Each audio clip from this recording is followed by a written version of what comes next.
Bien, correction du DS3, exercice 3, reprise, puisque la technique m'a lâchement abandonné.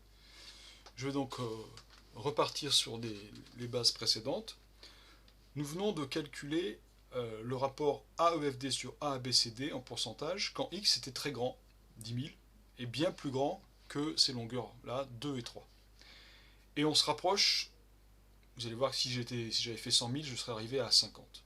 Ça veut dire que plus X, quand X est très grand par rapport à 2 ou par rapport à 3, eh bien, le rapport entre l'aire du triangle et l'aire du carré est de 50%, c'est-à-dire 1 demi.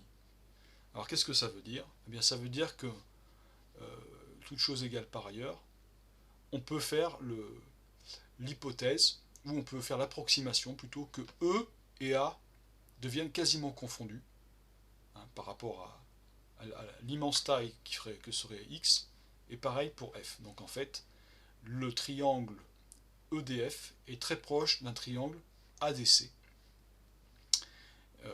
qui représente évidemment la moitié, hein, je vais vous tracer cette longueur, qui représenterait la moitié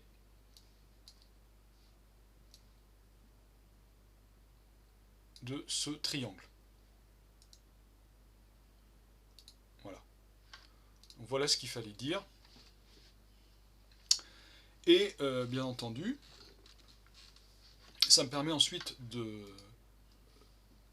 d'introduire les fonctions, puisqu'en fait on peut considérer que ce rapport-là, c'est une fonction de x. Hein, le rapport des aires d'un triangle par rapport à un carré, eh bien ça correspond à peu près à une fonction de x, qui est une fonction qui augmenterait. On verra que ça s'appelle une fonction croissante. Mais bon, je ne vous demandais pas ça, c'est simplement pour vous permettre de voir qu'il y a des fonctions un peu partout. Voilà, pour nourrir votre réflexion. Et ceci achève la correction du contrôle.